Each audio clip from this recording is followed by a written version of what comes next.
87 of the CRICKETher Weekly. We're going to start by reflecting on Tier 1, but we are recording this ahead of the grand finale to the inaugural One Day Cup, and Hampshire will be facing Lancashire. So when you're watching this, you may well know better than we do right now what the result's going to be. So congratulations to Hampshire. Congratulations to Lancashire for winning the inaugural One Day Cup. No, Sid, seriously, let's talk a bit about both the semi-finals. Let's start with Blaze v Lancashire, which was mysteriously moved 24 hours ahead. So that took place last Tuesday. But Lancashire ended up winning by just 5 runs. So that was quite a tight game, wasn't it? Yeah, I think everyone expected Blaze to win that, and they didn't.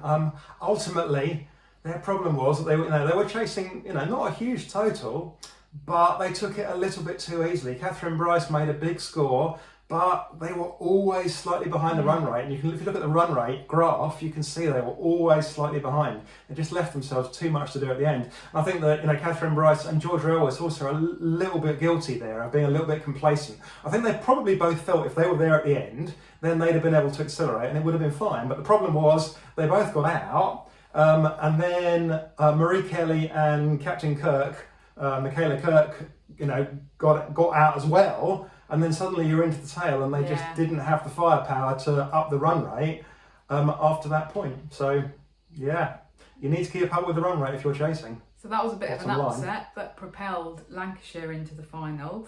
Then we were actually at the Utility Bowl on Wednesday for Hampshire's semi-final against Surrey. For the Mudbath. Yeah, it was a bit. It basically rained for 95 of the 100 overs, and it was actually interesting that the umpires chose to keep them on, wasn't it, Sue? Yeah, they'd obviously been told that they needed to get this game sorted. Yeah. There were several instances. It was sort of very drizzly rain. It was sort of more heavy drizzle than rain mostly. But things got worse and worse, and it got muddier and muddier. And the players were slipping around in the middle. You got a photo you can show you of. These are what Mary Taylor's boots looked like after they'd had a go at cleaning them. So you can see the spikes. After Millie Taylor had a go at cleaning them, because Mary Taylor was up in the changing room celebrating. But you can see the spikes, almost hidden by the mud. And when they were out there, the spikes were just useless, basically. Yeah. They were slipping and sliding everywhere. The ground staff, were hovering by the hover cover for an awful lot of the game, going, we'd really like to come on because our pitch is being destroyed here. And it has to be said that in a previous era, I don't think they would have kept them on. In a previous era, they'd have gone, look, we've got a men's game, a crucial men's county championship game here next week. We're not going to allow you to ruin our square. Off you go.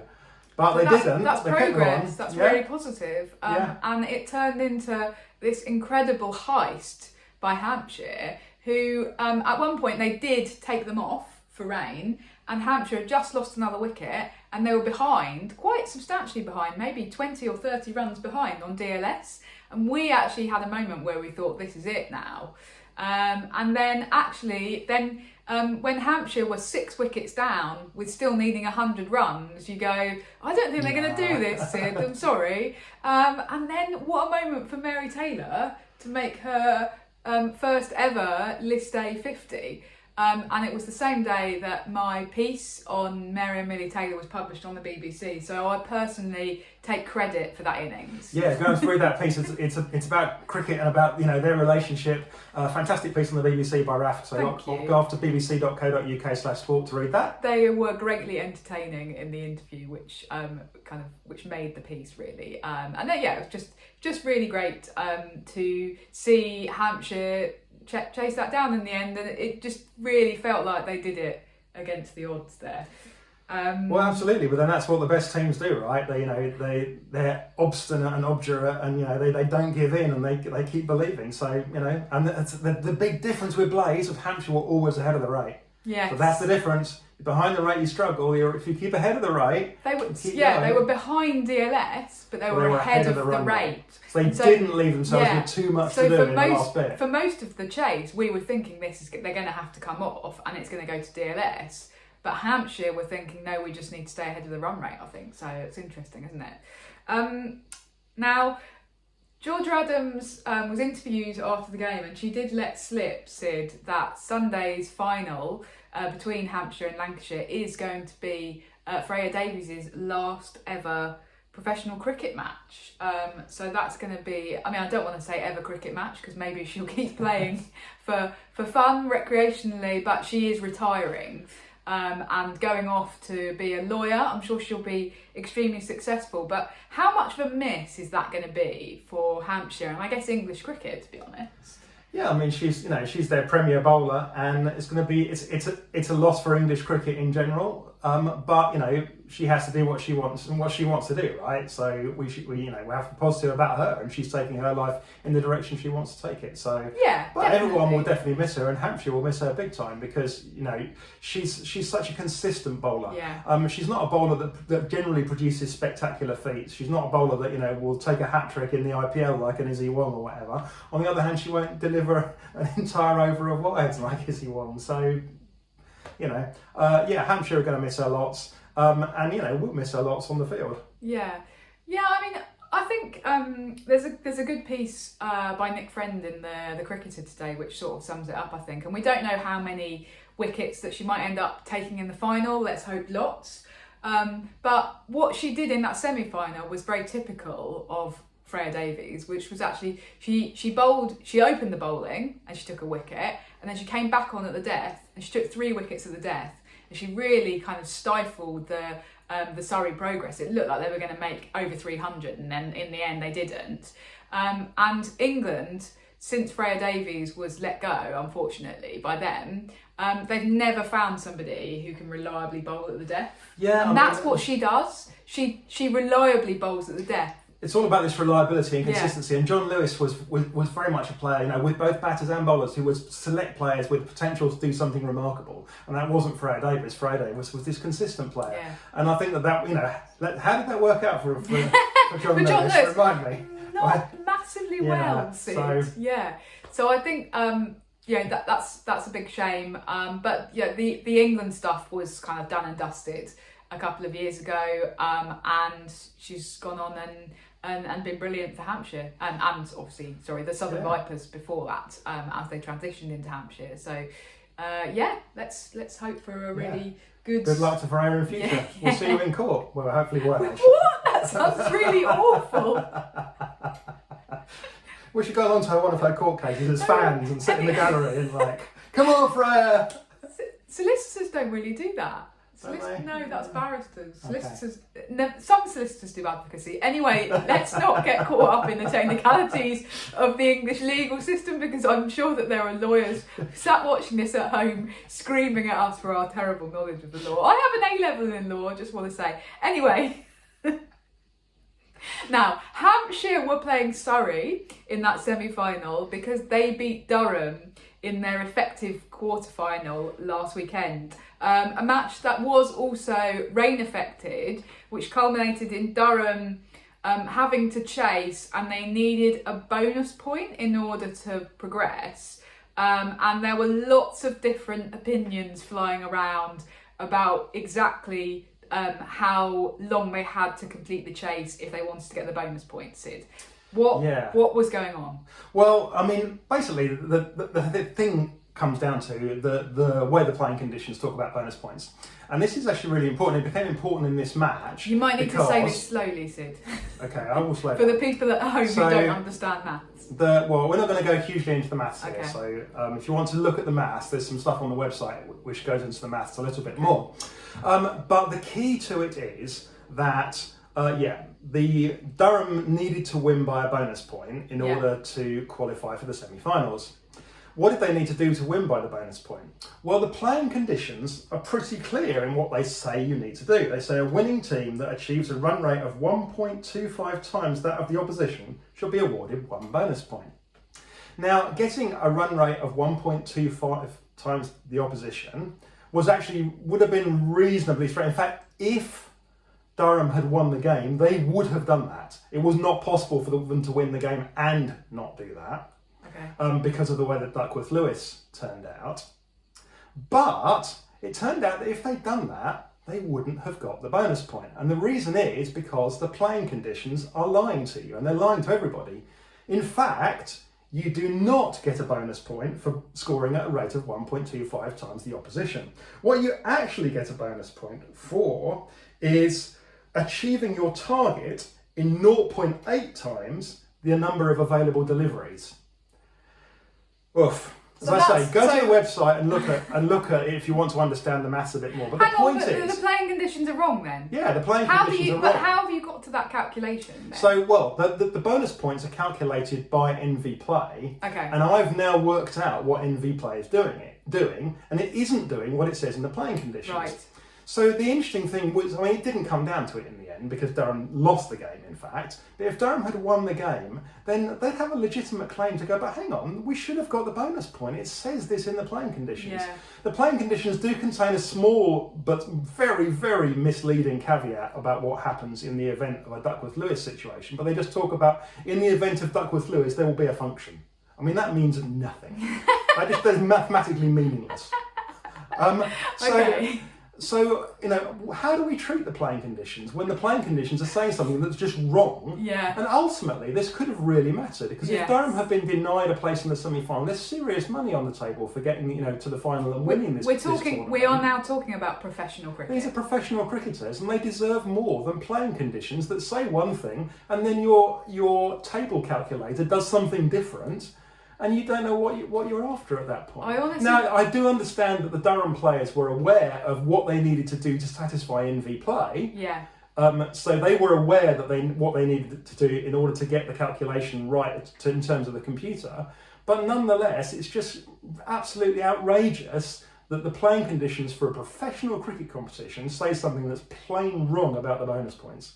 I honestly think you should write to the ECB and tell them that they need to change. I'm sure they're all over my article on crickether.com, Raf. I'm sure that everyone at the ECB is. I'm sure they are. But this is not the only thing. No, I was just going to say, actually, this is not the only example this week where the playing conditions have effectively been put in the bin. Admittedly, the other example was in the Tier 2 final, which is a semi-professional competition, so it has slightly more ambiguous status than Tier 1 cricket.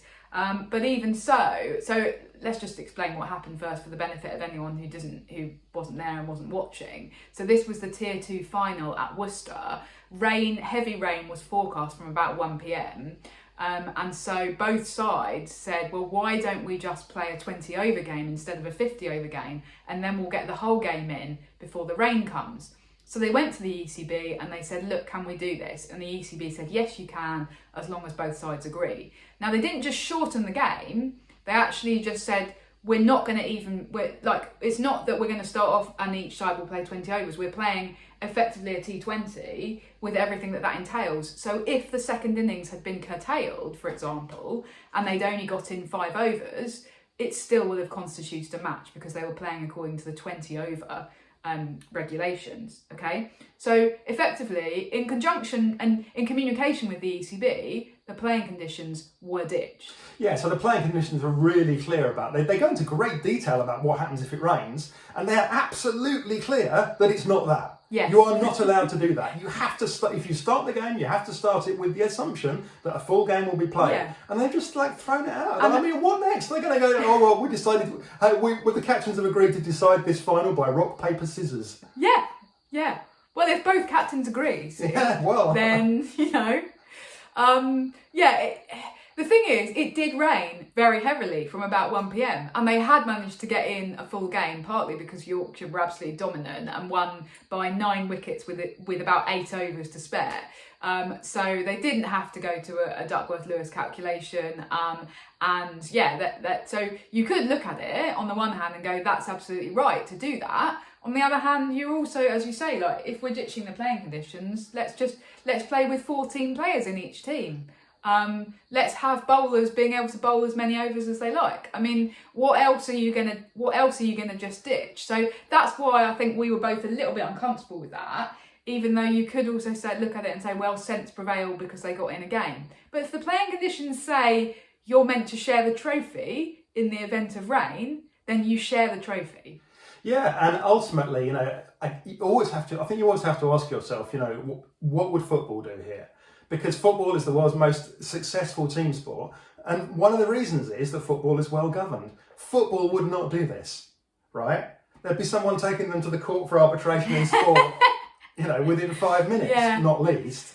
So, if you want to be a successful team sport, you can't just change the rules arbitrarily like this. No. You have to get these things right. I was reading about the history of cricket yesterday, Sid, very nerdily. Do you know anything about the history of cricket, Raf? A little. Have you got a book coming out? No, this was just about the history of cricket and sport more generally, and one of the reasons that one of the reasons for the kind of codification of cricket, as in let's write down a central set of laws that everyone has to abide to, is actually that if you've got one team over here who are used to these rules and one team who are used to these rules, and then they try to play each other, then it's not very fair and it's very confusing. So that's why you need codification, and this is we're 200 years on from that. But the rules are important because that's what makes sport. Exactly. That's what I'm trying to say. By the rules. Yeah, that's what makes professional sport. Is you have a central set of rules or laws that governs it. I just think that we shouldn't just put them in the bin when they don't suit us. Shall we just touch briefly on Glamorgan though, Sid? Who obviously got to the final. Yorkshire just looked vastly the stronger side of the two. What does that mean potentially for Glamorgan, who are going up into Tier 1 in 2 years' time? Well, it means that they've got another year, basically. They're going to be essentially amateurs next year as well. So they're not quite taking the route that Yorkshire have done of going, we'll be fully professional the year before we go into Tier 1. But, Yorkshire did look by far the professional side, but Glamorgan still looked fine. They got steamrolled, but they got steamrolled by a load of professionals. Yeah. If they can bring in a couple of players next year, and particularly they're going to need to sign players in 2 years' time, essentially. That's their big moment, because if they go in with exactly the current side, I think that's going to be a struggle to take an entire squad of 15 from being very, very semi-professional, basically close time, to suddenly being professional when everyone else has been professional for years.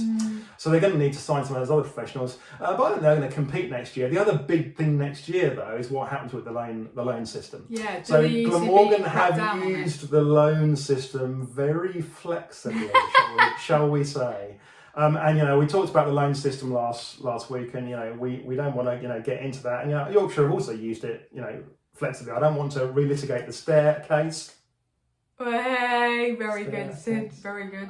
But Yorkshire have also used some flexibility in that, and Staircase has been off on loan and come back and been off, and blah blah blah. One aspect of this is that Tier 2 cricket was still being played during the 100, so we did actually have a question come in from Paul, which I'll just read out. We'd be interested to hear, this is what he says, we'd be interested to hear your opinions on Somerset loaning out first team players to Gloucestershire and Glamorgan who weren't signed to 100 teams. There was a bit of debate about it on the Somerset v Blaze stream the other day. Nicole Harvey was very much against it. But he says if they're not playing, it seems fair enough to keep them match sharp.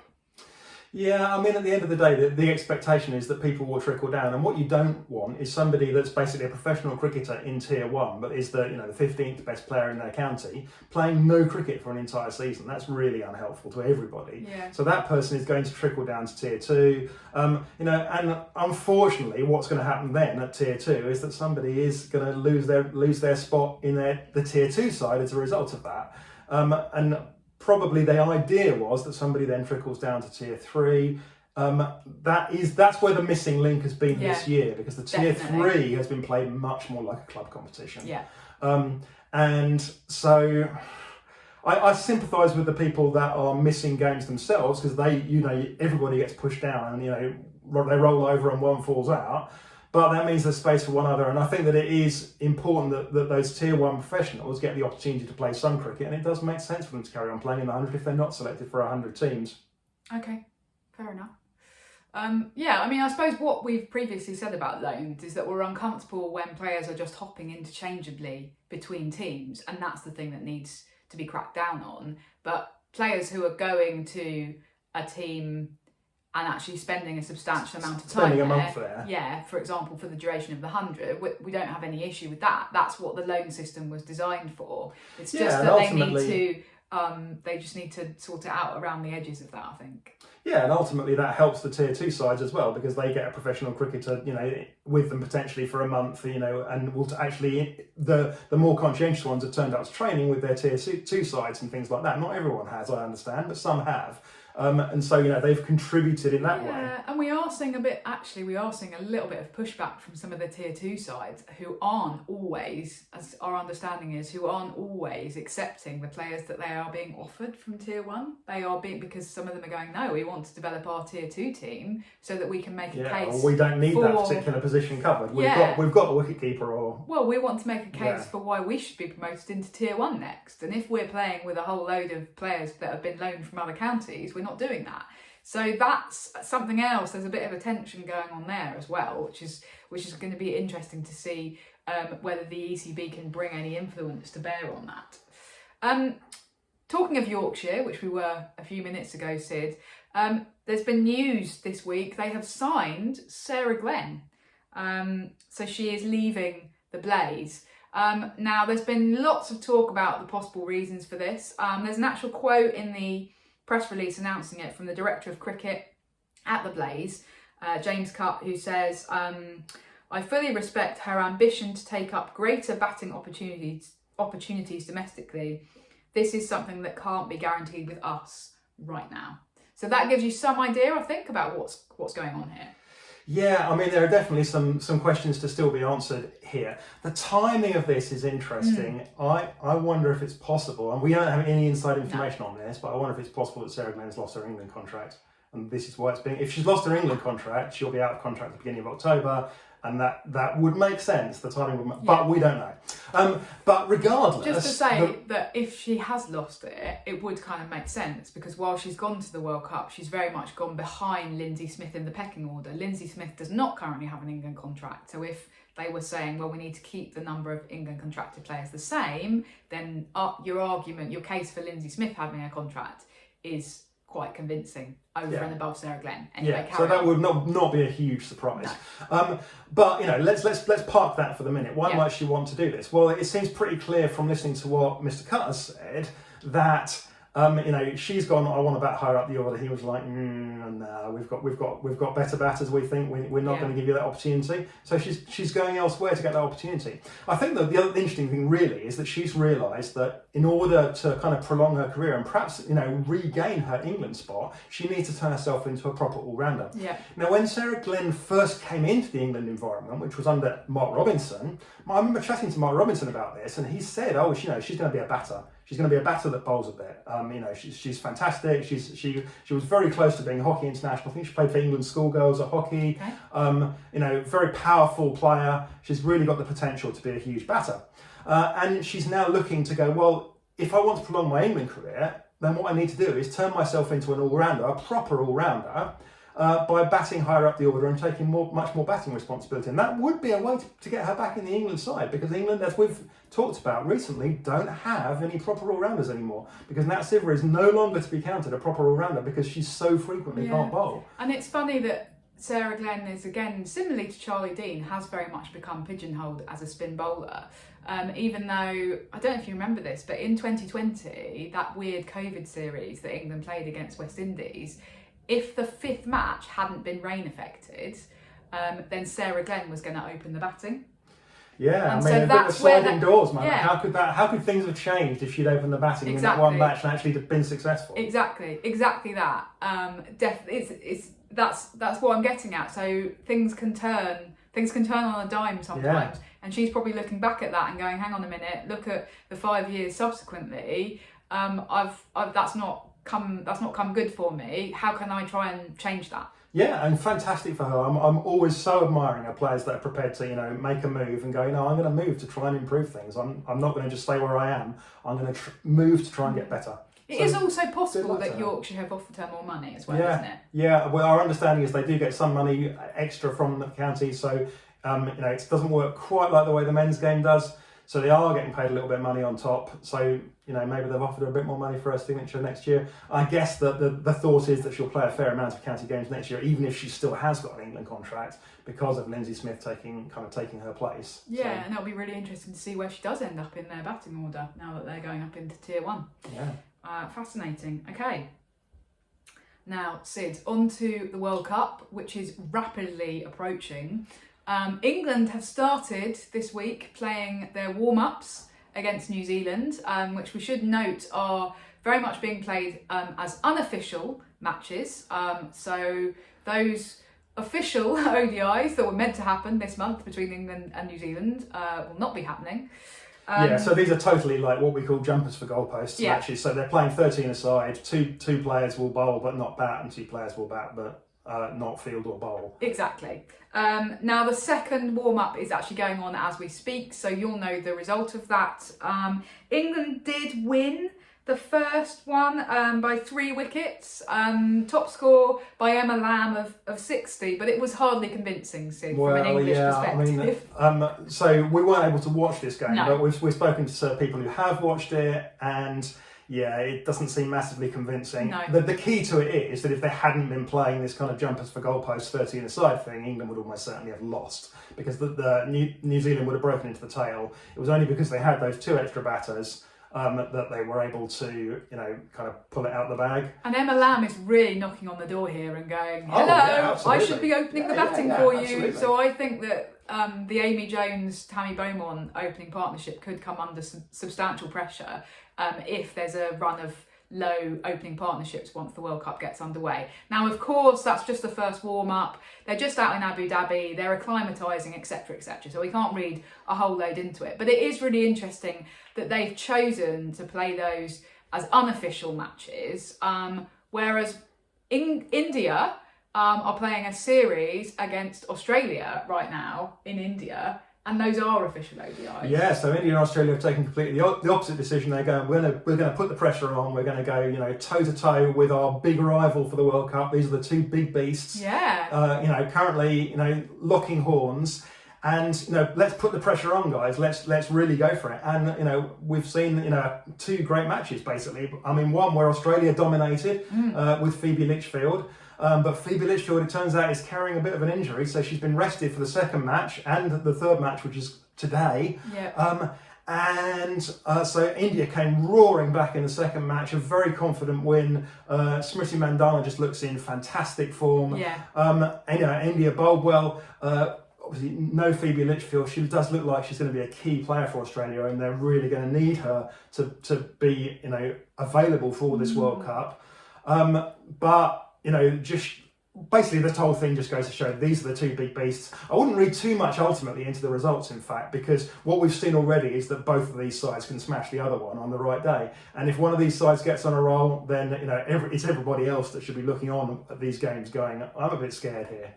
Yeah, no, absolutely. I am looking on, and I'm going to say it right now. I think I've already said it on the Cricket Her Weekly. We're going to get an India-Australia final. If we don't, something's gone wrong. But judging by the quality of these ODIs that we're seeing right now, that's going to be the best outcome for cricket, because my goodness, they're going to go toe-to-toe and hammer and tongues at each other, and I'm really excited.